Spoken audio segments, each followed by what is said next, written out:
बज़ाहिर जिस तरह के बयानात आए आपके साथी राना सनाउल्लाह साहब की तरफ से कि अगर अदालतें रिहा कर देती हैं बानी पीटीआई को तो हुकूमत को कोई एतराज़ नहीं, अगर बानी पीटीआई माफ़ी मांग लेते हैं तो उनकी रिहाई मुमकिन हो सकती है।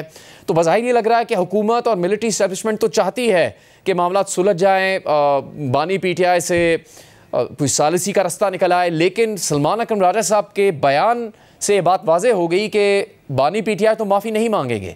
तो आपकी हुकूमत की तमाम कोशिशें तो कामयाब नहीं हो रही, आपकी हुकूमत उनसे माफ़ी मंगवाने में तो कामयाब नहीं हो सकी। तो क्या करेंगे फिर तहरीक इंसाफ के हवाले से, क्या हिकमत अमली होगी हुकूमत की? बिस्मिल्लाह रहमान रहीम।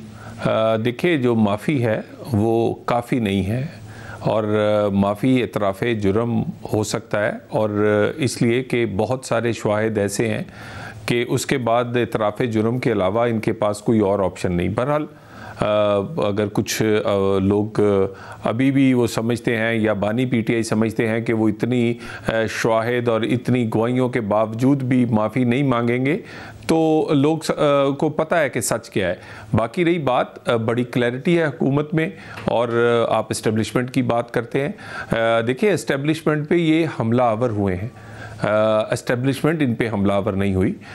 इन्होंने पाकिस्तान में दर्जनों जगहों पे जाके दफाई तनसीबात पे हमला किया अपने सियासी मकासद के लिए, और उसके पीछे पूरी एक साजिश थी जिसमें फ़ौज ने अपने अंदर भी एहतसाब का अमल किया, और यकीनन उनके साथ जो लोग शामिल हैं इस साजिश में, उसमें बानी पीटीआई सर फहरिस्त है, उनकी पूरी पार्टी है, उनके लोगों को भी इस वक्त केसेस का सामना है। इनकी मंतकी अंजाम इनके सज़ाओं पर होगा, और सज़ाएं जो है इन्हें काटनी पड़ेंगी। बिल्कुल क्लैरिटी है हुकूमत की इस मामले पे। माफ़ी काफ़ी नहीं होगी, इसमें सज़ाएं भी होंगी। तो आपकी हुकूमत चाहती है कि कोई मुज़ाकरात हों, तहरीक इंसाफ से बानी पीटीआई भी जेल से बाहर आएँ और कौमी सियासी धारे का हिस्सा बने? देखिए, हुकूमत चाहती है कि उनकी जो पार्टी के लोग पार्लियामेंट के अंदर हैं या जो लोग उनके सियासत कर रहे हैं, KPK में हुकूमत में हैं, वो अपना रोल प्ले करें। वो पाकिस्तान के जो मामला ख़ुसूसन दहशतगर्दी का मामला है उसमें अपना रोल प्ले करें, जिसमें PTI सबसे पीछे है, और वो अपने सियासी मकासद को आगे रखती है। इसी वजह से वो नेशनल सिक्योरिटी की मीटिंग में भी शामिल नहीं हुए। अगर आप नेशनल एक्शन प्लान देखें तो ये सूबा सबसे पीछे है, बाकी सूबे इनसे आगे हैं, इवन बलूचिस्तान भी इनसे ज़्यादा कोशिश और काविश कर रहा है। तो बात यह है कि हम बातचीत जो है वो कौमी मुफादात में हो सकती है, किसी ज़ाती मफाद के लिए या किसी को माफ़ी देने या दिलवाने के लिए, कौमी धारे में शामिल करवाने के लिए कोई ऐसा NRO के लिए बातचीत ना कार्ड्स पे है, ना NRO के लिए बातचीत होगी। तलाल साहब, कई चैलेंजेस का सामना तो है ही हुकूमत को। ख़ुद आपके वज़ीर-ए-आज़म कहते हैं कि दहशतगर्दी का मसला हल नहीं होगा तो तरक्की के रास्ते पर आगे जाना मुमकिन नहीं हो सकेगा। उसमें बलूचिस्तान में भी अमन नहीं कायम हो पा रहा, खैबर पख्तूनख्वा में भी मसाइल हैं, दहशतगर्दी के वाक़यात हो रहे हैं, और फिर अफ़गानिस्तान से उसको जोड़ा जाता है। ऐसे में जब कभी सहाफ़ी तनकीद करते हैं कि मियाँ नवाज़ शरीफ कोई किरदार अदा करते नज़र नहीं आ रहे, तो मुस्लिम लीग नून काफ़ी बुरा बनाती है। अब मौलाना फजलुर रहमान जो कि एक मुतारिक सियासतदान है, अमली सियासत में हिस्सा ले रहे हैं, उन्होंने भी कुछ गिला शिकवा किया है, वो आपको दिखाते हैं, फिर आपके सामने सवाल रखते हैं। उनके साथ हमारा सियासी इख्तलाफ भी है, वो हुकूमत कर रहे हैं और मुस्लिम लीग की हुकूमत है, हम उनके मैंडेट को तस्लीम नहीं कर रहे। सियासत में हज़रत कुछ शख्सियात ऐसी होती हैं कि इस तरह राय के बावजूद उनको सीनियर तस्लीम किया जाता है, और तवक्को रखी जा सकती है कि बड़े होने के नाते वो कोई एक ऐसा किरदार अदा करे कि जो मसाइल के हल की तरफ एक उम्मीद की बात हो सकती है। वो बिल्कुल ही सीन से गायब हो गए हैं, और कोई उनका बज़ाहिर बड़ा किरदार उनका सामने नजर नहीं आ रहा है। तलाल साहब, कौमी सलामती के मामले पर इजलास होता, उसमें मियाँ नवाज शरीफ साहब शामिल नहीं होते। साबिक़ वज़ीर आला बलूचिस्तान डॉक्टर अब्दुल मालिक बलोच ने एक इंटरव्यू में कहा कि नवाज शरीफ साहब के दौर इक़्तिदार में जब सियासी तौर पर इंगेज करने की कोशिश की गई थी बलूचिस्तान में, तो हालात बेहतर हुए। अब भी उन्हीं मसाइल का सामना है, बलूचिस्तान में अमन कायम नहीं हो रहा, अफ़गानिस्तान से मसाइल जन्म ले रहे हैं, दहशतगर्दी के वाक़यात हो रहे हैं। तो कहाँ है नवाज शरीफ साहब? वो कोई किरदार अदा नहीं करना चाहते, रिटायर हो गए सियासत से? देखिए, मियां नवाज शरीफ की पार्टी इन एक्शन है, पूरा रोल प्ले कर रही है। उनकी दो हुकूमतें हैं, वफाक और पंजाब की, दोनों हुकूमतें जो हैं वो दहशतगर्दी की जंग हो, पाकिस्तान की इकॉनमी हो, पाकिस्तान के मसाइल हो, वो अपना रोल प्ले कर रही हैं। और वो जो रोल प्ले कर रही हैं उसमें गाइडेंस और उसमें हर तरह की मुआवनत जो है वो उनके सदर मियां मोहम्मद नवाज शरीफ की उसमें शामिल है। और मियां साहब गाहे बगाहे पंजाब हुकूमत और वफाकी हुकूमत को भी गाइडेंस भी देते हैं और हम उन्हें जवाब दे भी हैं। बाकी रही कि जो रोल है, तो रोल जितना भी PMLN का है, इस रोल में हर मियां नवाज शरीफ के अहकामात शामिल हैं। बलूचिस्तान की बात जो करते हैं इसमें कोई शक नहीं है कि मियां नवाज शरीफ ने 2013 से 18 के दरमियान इलाकाई पार्टियों को मौका देकर, हालांकि नून लीग की वहाँ अक्सरियत थी और वहाँ पर उनको कौमी धारे में शामिल किया और उसी फुटप्रिंट पे मियां शहबाज शरीफ भी काम कर रहे हैं। इस दफ़ा जब बलूचिस्तान गए, कोयटा में जाफर एक्सप्रेस का वाक़या हुआ तो वहाँ पर सबको साथ बिठाया, मालिक साहब को समेत जितने वहाँ लीडर्स थे उनको बिठाया, उनसे पूछा गया, उनसे सुना गया। और इसी तरह कौमी सलामती के इजलास में भी कोशिश की गई कि तमाम पार्लियामान में मौजूद पार्टियां जो हैं वो उसमें शरीक हों। सो हम तो ये समझते हैं, लेकिन अनफॉर्चुनेटली जो अपोजिशन की पार्टियां, कुछ बलूचिस्तान की और कुछ KPK की, वो अपने सियासी और ज़ाती मकासद में इस दहशतगर्दी की जंग में अगर मगर की वजह से शामिल नहीं होती, तो मेरा ख्याल है उन पर आपको सवाल उठाना चाहिए। क्यों PTI के लोग कौमी सलामती के इजलास में नहीं आए? क्यों बलूचिस्तान की वो क़यादत जो दिन रात कहती है कि इन कैमरा इजलास होना चाहिए, हमें ब्रीफिंग दी जाए, हमारे साथ बैठा जाए, और जब इजलास होता है, जब इन कैमरा ब्रीफिंग होती है, जब सारी सिक्योरिटी फोर्सेस के सरबराहान वहाँ पर ब्रीफिंग के लिए आते हैं और पूरी कौमी क़यादत इकट्ठी होती है, फिर बलूचिस्तान की वो क़यादत उस मौके पर ना आके क्या साबित कर रही है? तो देखिए, आगे तो बढ़ना है। हाँ, हर कोई अगर अपना रोल प्ले करेगा तो बहुत अच्छी बात, लेकिन आगे बढ़ना है, जंग लड़नी है और जीतनी है, और इसके लिए पेशकदमी शुरू हो चुकी है। हाँ, आए, अब भी मिले हमारे साथ, अब भी हुकूमत के दरवाजे खुले हैं। और हुकूमत ने तो ये एलामिया उस दिन भी जो जारी हुआ है नेशनल सिक्योरिटी के बाद कमेटी की मीटिंग के बाद, कि हम दोबारा कोशिश करेंगे कि जो लोग नहीं आ सके उन्हें शामिल किया जा सके। तो तलाल साहब, फिर खैबर पख्तूनख्वा में जो दहशतगर्दी के वाक़यात हो रहे हैं उसके खिलाफ क्या हिकमत अमली तय की गई है? अफगानिस्तान पर बहुत तनकीद हो रही थी, यहाँ तक ख्वाजा आसिफ साहब ने कहा कि जहाँ भी हदफ को निशाना बनाना पड़ा उसके पीछे जाएंगे। अफगानिस्तान के अंदर तक जाकर हमला करने की बात हुई। अब पाकिस्तान के नुमाइंदे मोहम्मद सादिक साहब ने जाके वहाँ पर मुलाकातें की हैं, तो अब तो बहुत मुस्बत बातें की जा रही हैं। ये तो आपने भी कहा था कि KPK में कोई ऑपरेशन नहीं होने जा रहा, तो किस तरह ख़त्म होगी ये दहशतगर्दी?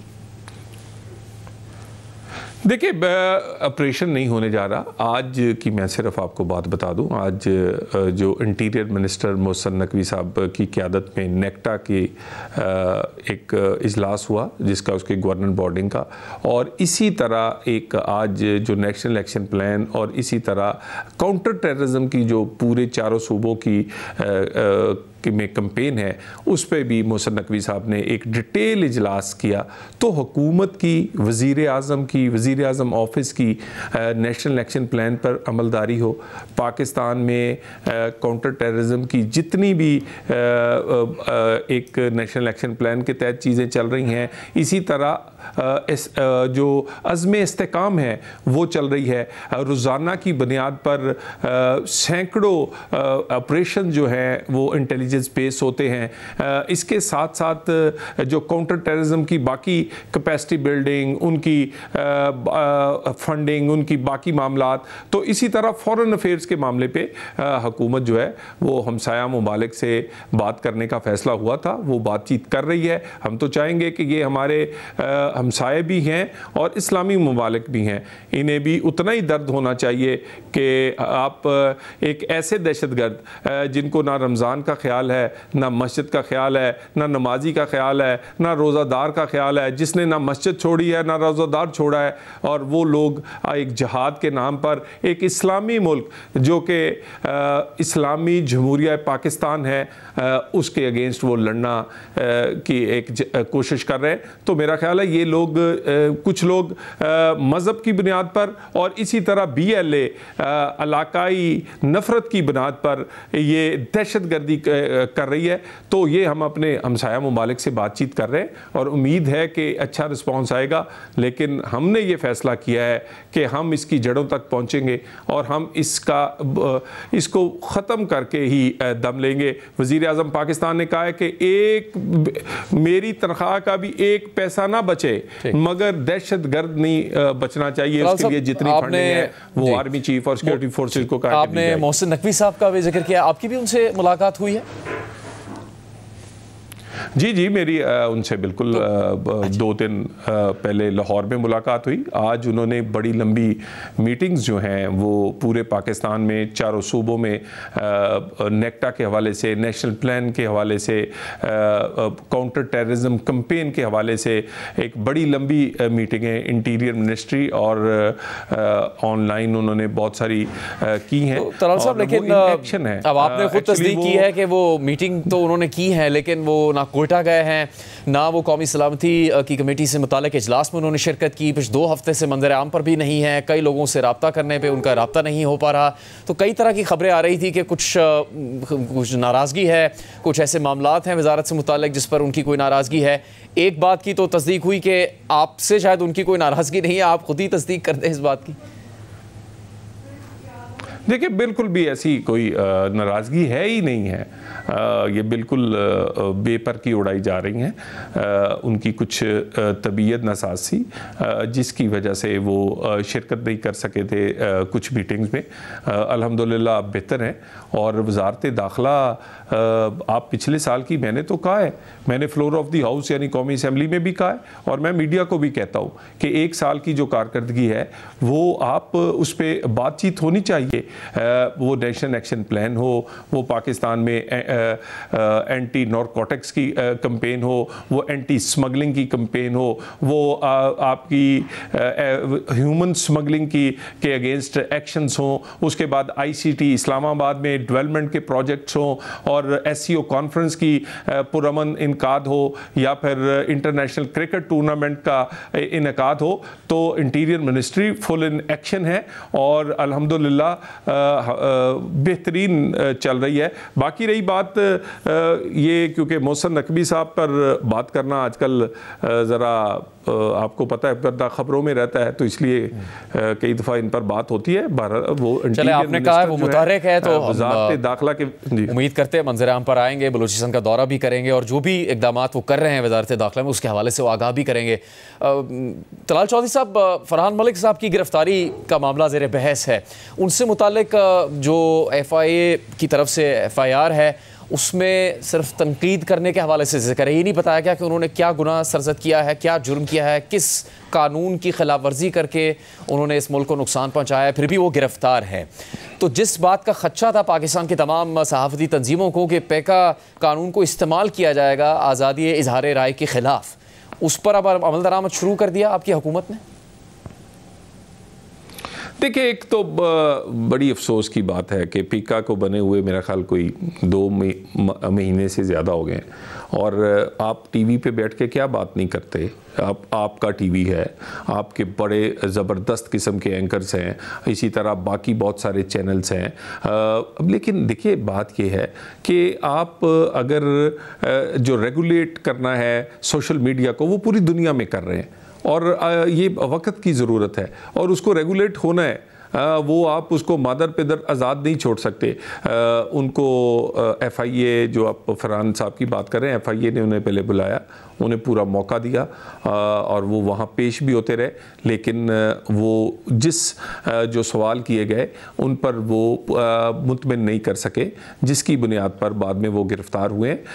और अभी भी कोई किसी को हब्से बेवजह में या इस तरह तो नहीं रखा गया, कानून के मुताबिक उनसे पूरा सलूक किया जा रहा है। और ये आप ये ना समझे कि ये पीका जो है सहाफ़ियों के ख़िलाफ़ है, नहीं तो सहाफ़त तो हर रोज़ यहाँ पर दर्जनों टीवी हैं, दर्जनों सैकड़ों सहाफ़ी हैं, तनकीद भी करते हैं, बहुत सारे तबसरे भी करते हैं। तो मेरा ख्याल है इनको इस तरह जोड़ना मुनासिब नहीं है। उनकी जो मामला था उसके स्पेसिफिकली मौका दिया गया कि वो सफाई दे सकें, लेकिन वो नहीं दे सके, जिसके बाद उन्हें कानून के मुताबिक उनको कानून का सामना आप वज़ीर मुमलिकत भी हैं, वज़ारत दाखिला के मातहत आती है FIA खुद स्कैंडल्स की ज़द में है। इस्लामाबाद हाई कोर्ट में ये मामला ज़ेर बहस रहा कि किस तरह FIA के अफसरान कुछ वकला के साथ मिलकर साजिश करके लोगों को झूठे मुकदमात में फंसाने की कोशिश करते हैं। ऐसे हालात में ये मुनासिब होगा कि FIA के ज़रिए से ये कार्रवाइयाँ की जाएँ और FIA को इस्तेमाल किया जाए? किसी सहाफ़ी ने अगर तनकीद की है तो उसके ख़िलाफ़ कार्रवाई करने के लिए आप सहाफ़ियों का तो जिक्र कर रहे हैं, सहाफ़ियों से दुगनी तादाद में इस मुल्क में सियासतदान हैं जो तनकीद करते रहे हैं और करते हैं। आप तनकीद करते रहे, आप नाअहल हुए, गलत तो नहीं था आपका तनकीद करना? देखिए मैं अब देखे ना, जो तनकीद है वो कानून के दायरे में होनी चाहिए। और जैसे सियासत में भी लोग अच्छे भी हैं, बुरे भी हैं, इसी तरह सहाफ़त में भी है। और मैं तो कभी नहीं हम कहते कि FIA सारी कोई फरिश्तों की बनी हुई है। हाँ, इसमें लोग इस तरह के होते हैं जो अपने मोटिव्स रखते हैं और उनके ख़िलाफ़ एक्शन भी होता है। यानी अभी मैं वज़ीर आज़म ने सख्त एक्शन लिया था ये ह्यूमन स्मगलिंग पे, सैकड़ों FIA के लोगों को नौकरी से निकाला गया है। इसी तरह बहुत सारी उनकी और मामलात पे भी उनकी एहतसाब होता है और हम वो एहतसाब करते हैं। लेकिन अगर आप कहें कि सारी FIA ही बुरी है, FIA बहुत सारे काम करती है, FIA बहुत सारी कानून की अमलदारी को यकीनी बनाती है, FIA में बेहतरीन ऑफिसर्स हैं जो कि दुनिया में माने जाते हैं, तो मेरा ख्याल है कि ये कहना मुनासिब नहीं होगा। और जितनी कार्रवाई आप कह रहे हैं फरहान साहब की, वो उसको मीडिया को पूरा ऑन बोर्ड रखा जाएगा। और हमें बिल्कुल भी ज़रूरत नहीं है कि कोई ऐसा शाइबा भी हो कि इजहार राय की आज़ादी के लिए पीका इस्तेमाल हो रहा है। पीका रेगुलेट करने के लिए है सोशल मीडिया को, और सोशल मीडिया जब तक रेगुलेट नहीं होगा तो आप देखिए ना, कोई किसी की सर की कीमत लगा देता है, कोई किसी की इज्जत उछाल देता है, कहीं पर अदारों के खिलाफ बेपरकी उड़ा देता है, जिसकी अब आप एक ज़िम्मेदार पोजीशन पे बैठे हैं, आप हर बात सोच समझ के करते होंगे, लेकिन कई दफ़ा सोशल मीडिया पर जो बात करते हैं लोग, वो ना सोचते हैं ना समझते हैं और अपनी रेटिंग और रैंकिंग के लिए बहुत कुछ कर जाते हैं। तो इसको रेगुलेट होने दें। बिल्कुल भी इसका मैं दोबारा कह दूँ, सहाफ़त का, सहाफ़ी का पीका से और पीका के ये इस कवानीन के बाद इसके मुकदमात से कोई ताल्लुक नहीं है। आपका कहना है कि कार्रवाइयाँ उन लोगों के खिलाफ भी होंगी जो सहाफ़ियों को भी कत्ल की धमकियाँ देते हैं, उनके खिलाफ गैर कानूनी इक़दाम करते हैं? क्यों नहीं, बिल्कुल क्यों नहीं। देखिए पीका हर एक पे होनी चाहिए, सियासतदानों पे भी होती है, ये बहुत सारे और लोगों पे भी होती है। तो जो भी इसकी जद में आएगा, जो कि कानून की खिलाफ वर्जी करेगा, बिल्कुल कार्रवाई होगी। लेकिन आप इस बात पे मुतमिन रहें कि बिल्कुल कोई ज़्यादती नहीं होगी। आपकी वज़ारत का बराह रास्त किरदार है कौमी सलामती के हवाले से इक़दाम का। तो chairman Peoples Party Bilawal Bhutto Zardari का एक बयान सामने आया है कौमी सलामती कमेटी के इजलास से मुताल्लिक़ ही, वो दिखाते हैं आपको। नेशनल सिक्योरिटी की इजलास बुलाया गया इस्लामाबाद में, तो कुछ सियासी जमातों ने उस मीटिंग में हिस्सा नहीं लिया। हम अपील करते हैं वज़ीर आज़म से कि वो फिर से 1 महीना के बाद सही तो एक बार फिर कोशिश करे कि इस किस्म का मीटिंग बुलाया जाए। वो सियासी जमातें जो किसी न किसी वजह से नहीं आ सके, हुकूमत को कोशिश करना चाहिए कि उनको कायल किया जाए। हमने वज़ीर आज़म शहबाज शरीफ साहब से कहा है कि इसमें जो भी किरदार पाकिस्तान पीपल्स पार्टी अदा कर सकती है, जो भी हमसे हो सकता है कि हम हुकूमत को मदद करें। तलाल साहब, दोबारा तलब किया जाएगा कौमी सलामती से मुताल्लिक़ इजलास, और हुकूमत कोशिश करेगी कि तहरीक इंसाफ को शामिल कर लिया जाए उसमें किसी तरह? देखिए, ये PMLN की हुकूमत है और इसका खासा ये है और इसका माजी ये है। आप 13 से 18 के दरमियान देख लें, सबको मेज़ पे बिठाया था। कराची देख लें, कराची का जब अमन था, कराची में हमारा कोई उस वक़्त कोई मेंबर मौजूद नहीं था, कोई पॉलिटिकल स्टेक नहीं थे हमारे कराची के अमन के लिए। हमने MQM को, PTI को, पीपल्स पार्टी को, बल्कि उस वक़्त गवर्नर भी वो थे जो 11 साल से गवर्नर थे, हुकूमत भी पीपल्स पार्टी की थी। एक अगर कोई बंदा बदला था तो वो वज़ीर आज़म नवाज शरीफ थे। उन्होंने सबको मेज़ पे बिठाया और कराची का अमन हुआ, पाकिस्तान के लिए वो फ़ायदा मंद हुआ। इसी तरह फाटा का, कोयटा का नेशनल एक्शन जो प्लान बना, उसके बाद जो दहशतगर्दी की जंग थी उसमें भी सबको उठाया। धरना दे के बैठे हुई थी PTI, इस्तीफे दिए हुए थे, हमने उनके इस्तीफे सीने से लगाए रखे, उनको वापस कौमी धारे में लेकर आए, उनको साथ बिठाया, दहशतगर्दी के खिलाफ एक जंग में बयानिया बनाया और उसके बाद दहशतगर्दी की जंग जीत कर दिखाई। तो मुस्लिम लीग नून जो है मियाँ नवाज शरीफ के इसी बात पे आज भी आगे बढ़ रही है। शहबाज शरीफ इसी तरह लेकर चल रहे हैं और हम तो चाहेंगे कि ये आए, बैठे, अपना रोल प्ले करें, लेकिन किसी की ब्लैकमेलिंग से ये जंग नहीं रोकी जा सकती। किसी की ब्लैकमेलिंग अगर दहशतगर्दों को फायदा देती है तो उन्हें सोचना होगा। अगर किसी की सियासी मोटिव्स इतने ज्यादा या उनकी सियासी मामलात की वजह से कौमी मामलात या वो दहशतगर्दों के साथ खड़े नजर आए तो ये उन्हें नहीं करना चाहिए। उन्हें इस वक्त उनके खिलाफ खड़े नजर आना चाहिए और हुकूमत कोशिश करेगी कि जितने दोस्त हो सके वो साथ खड़े हों।